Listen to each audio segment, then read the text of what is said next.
बाकी क्वेश्चन मैं बाद में लूँगा, पहले इसी क्वेश्चन का आंसर दे रहा हूँ। जो नीसियन क्रीड है, ये जो वर्ड बनता है, एक शहर होता था नीसिया नाम का या निकिया नाम का। आज जहाँ पे टर्की है, वहाँ पर पहले टर्की में ही, जो टर्की वाली भूमि है, वहाँ पर नीसिया नाम का शहर था, जहाँ पर सन 325 में जितने उस टाइम के चर्च के ऑफिशियल्स थे, जो मेजर ऑफिशियल्स थे, उन्हें इकट्ठा किया था। एक राजा होता था रोमन एम्पायर का, कॉन्स्टेंटाइन। तो पहली वहाँ पर एक इन्होंने कॉन्फ्रेंस रखी थी, जहाँ पर के डिसाइड किया गया था कि क्रिश्चियनिटी की मार्केटिंग कैसे की जाएगी। अब आपको अगर संसार भर में सबसे बड़ा फ्रॉड समझना और सबसे बड़ी फ्रॉड ऑर्गेनाइजेशन समझनी हो, तो चर्च से दूर आपको जाने की ज़रूरत नहीं है, क्योंकि जितने झूठ इन्होंने घड़े हैं उतने शायद ही किसी और ने घड़े हों। तो यहाँ पर सन 325 में, अब आपको याद ये रखना है कि जीसस क्राइस्ट वैसे तो कोई था ही नहीं, इतिहास में ऐसे कोई प्रमाण नहीं मिलते कि जीसस क्राइस्ट नाम का कोई भी व्यक्ति था।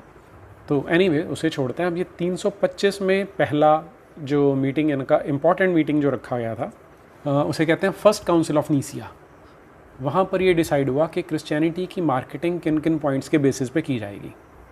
अब अगर तो पुराने जो एक्सेप्टेड चीज़ें हैं आप वो मान के चलते हैं, तो आप नया धंधा कभी नहीं शुरू कर सकते, राइट।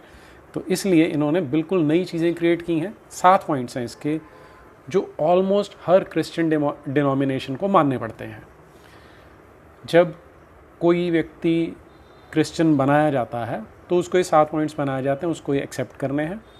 संडे को जब इनका मास होता है तब भी ये जो 7 पॉइंट्स हैं इनको रिपीट किया जाता है। थोड़ा बहुत अलग अलग डिनोमिनेशंस में 1-2 शब्द का अंतर है, लेकिन बाय एंड लार्ज ये है।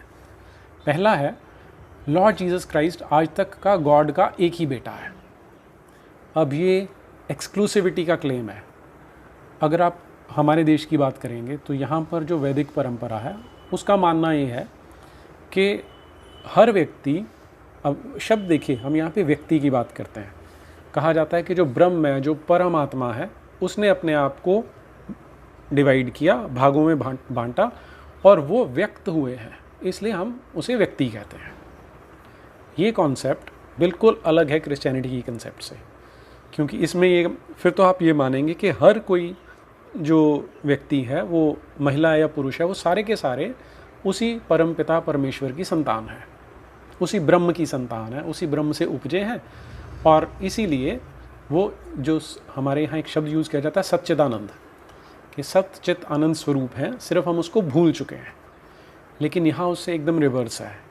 यहाँ पर कोई भी व्यक्ति, अब यहाँ ये लोग क्या वर्ड यूज़ करते हैं, आदमी।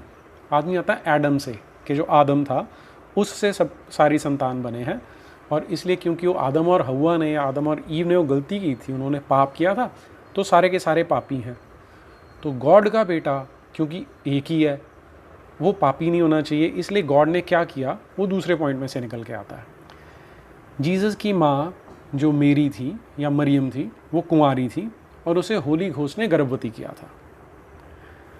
तो कुंवारी भी है और प्रेग्नेंट भी है, क्योंकि उसको एक होली घोस्ट है, वो आता है, वो प्रेग्नेंट करके चला जाता है। अब वो एक ऐसी महिला जिसकी सगाई हो चुकी है, उसको क्यों प्रेग्नेंट करके जाता है, इसके बारे में नहीं पूछना आपने, क्योंकि पूछेंगे तो फिर दुकानदारी बंद होने का चांस है। तो इसलिए जो दुकानदार हैं ये चर्च में बैठे हुए, वो कहते हैं आपने सवाल नहीं पूछना है, राइट। और हाँ, जो वो आप बात कर रहे थे कि ओनली सन की बात क्यों है, ओनली सन की बात इसलिए है कि क्योंकि ये सारे का सारा एक बिज़नेस है। तो अगर आपके पास एक्सक्लूसिव नहीं होगा, आपका एकाधिकार नहीं होगा, तो आपका बिज़नेस उतना अच्छा नहीं चलेगा। तो एक ही बेटा है और उसकी जिम्मेवारी चर्च ने ले रखी है, इसलिए तुम चर्च में जाओगे तो चर्च वालों का धंधा चलेगा, पर तुम्हें ये बताया जा रहा है कि गॉड का एक ही बेटा हुआ है, राइट। चलिए तीसरा पॉइंट, जीसस हमारे लिए सूली पर चढ़ा था, वहाँ पर वो मारा गया और फिर उसे दफना दिया गया।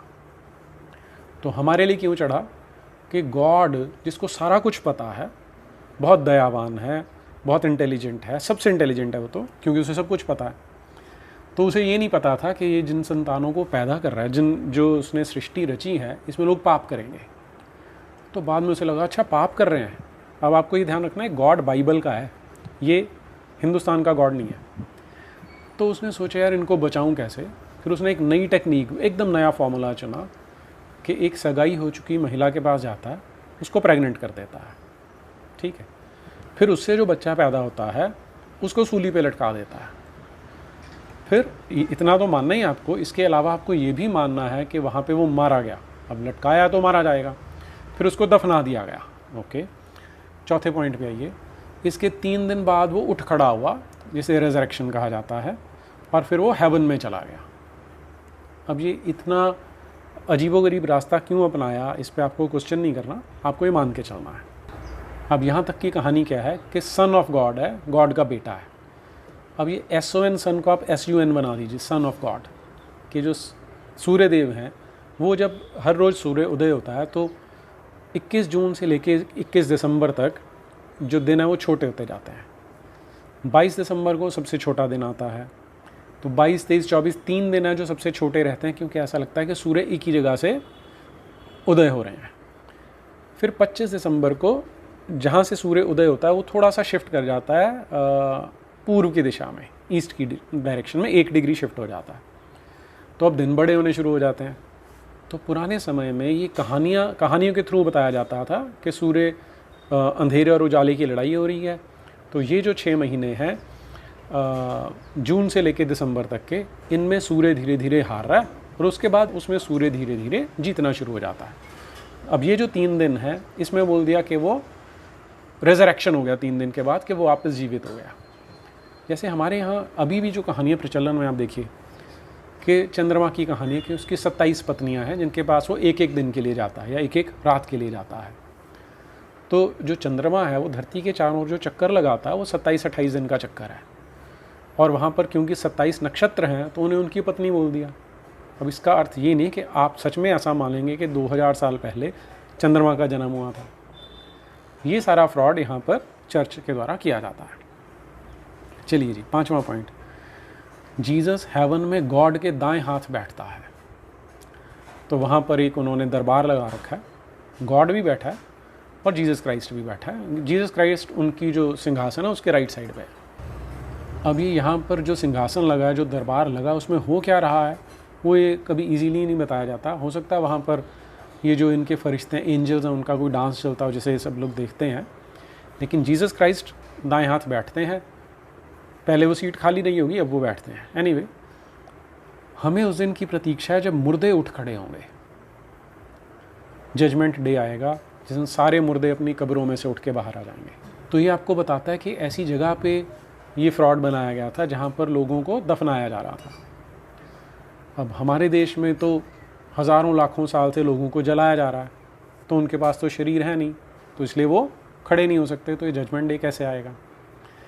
दूसरी चीज़, कब्र में भी जब डाल देते हैं तो इतनी तो आपको अकल फिर भी होनी चाहिए कि वहाँ भी शरीर गल रहा है, तो वहाँ से मुर्दा कैसे उठ खड़ा होगा? हाँ, अगर कोई महीने 2 महीने पुराना है तो गला हुआ शरीर लेके, जैसा वो अंग्रेज़ी फिल्मों में अक्सर दिखाते हैं, वैसे मुर्दे उठ के खड़े हो जाएंगे। और हम उस दिन का इंतज़ार कर रहे हैं, तो हम पूरे सटक चुके हैं, ऐसे दिन का इंतज़ार करेंगे। 7वां है, मैं अपने पापों से मुक्ति के लिए ईसाई मत स्वीकार करता हूँ। तो ये सबसे अच्छा शॉर्टकट है कि पाप किए हैं, बस आप क्रिश्चियन बन गए हो तो वो जो गॉड है, जो दयावान है, उसने आपको माफ़ कर दिया। आपने जो पाप किए हैं, जो कुछ किया है, आप जितने मर्जी नीच व्यक्ति हैं, आपने लास्ट दिन भी अगर अपने आप को एक्सेप्ट कर लिया तो वो माफ़ कर देता है। लेकिन इसके उल्टा आप जितने मर्जी अच्छे हैं, जितने मर्जी सदाचारी हैं, जितने मर्जी अच्छे काम किए हैं, लोगों का भला किया है, तो वो गॉड जिसने सबको बनाया है वो आपको प्यार तो करता है, लेकिन क्योंकि आपने उसको मस्का नहीं लगाया कि मैंने ईसाई मत स्वीकार कर लिया है, तो आपको नर्क में रखेगा, जहाँ आपको तेल में जलाएगा, जहाँ आपको कांटे चुभोए जाएंगे, ऐसा काम किया जाएगा। तो ये 7 पॉइंट है नीसियन क्रीड के। अब इसमें से अगर आप अपना दिमाग लगाएंगे तो आपको इनमें से एक भी ठीक नहीं लगेगा, लेकिन अगर आप अपना दिमाग नहीं लगा रहे हैं, पास्टर साहब या फादर साहब या पादरी जी के कहने पे चल रहे हैं, तो आपको ये सारी चीज़ें वर्ड बाय वर्ड मान के चलनी है कि गॉड का एक ही बेटा है जो उसने मरियम को प्रेग्नेंट करके किया था। अब कई लोग इसमें सवाल उठाते हैं कि वो कोई कैरेक्टरलेस लेडी थी जिसने कुछ किया होगा, लेकिन हम वो बात नहीं करेंगे। हम ये मान के चलेंगे कि उसको होली घोस्ट ने प्रेग्नेंट किया था। तो यहाँ पर 3 गॉड हो जाएंगे, जो गॉड है, जो उसका बेटा है और जो होली घोस्ट है। तो ये 3 हो जाते हैं ऐसे। अब इस तरह की नीसियन क्रीड पर कोई बुद्धिमान व्यक्ति जिसको कुछ नहीं चाहिए, सिर्फ उसको सच्चाई चाहिए, वो तो इन पे विश्वास कर नहीं सकता। इसीलिए वेस्ट में, जिसे आज हम डेवलप वर्ल्ड कहते हैं, यूरोप है या अमेरिका है, वहाँ पर लोग क्रिश्चियनिटी को छोड़ते जा रहे हैं। लेकिन क्योंकि मिशनरियों का धंधा तभी चलेगा जब ज़्यादा क्रिश्चियंस होंगे, तो उन्हें आना पड़ता है हमारे देश में। वहाँ भी ऐसे आदिवासियों में जाएंगे, अनपढ़ लोगों में, झुग्गी झोंपड़ी में जाएंगे, जहाँ पर लोगों की मजबूरी का फ़ायदा उठाना है। जो अनपढ़ हैं, जो किसी तरह से लाचार हैं, जिनको पैसा चाहिए, उनको लालच दे के क्रिश्चियन बनाया जाता है ताकि इनकी दुकान लगातार चलती रहे। यही कारण है कि यूरोप में और अमेरिका में चर्चें बिक रही हैं। वहाँ पर चर्च की जगह वहाँ पर होटल खोले जा रहे हैं, शराब की दुकानें खोली जा रही हैं। लेकिन हमारे देश में अनफॉर्चुनेटली ऐसे लोग हैं जो इस झांसे में आ जाते हैं। वो उनकी आप मजबूरी कह सकते हैं, या कुछ लोग नीच होते हैं जिनको आप पैसा देंगे तो कुछ भी कर सकते हैं, अपनी माँ को भी बेच सकते हैं।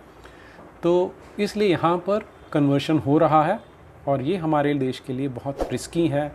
सबको मिलजुल कर इस बुराई का अंत करना चाहिए।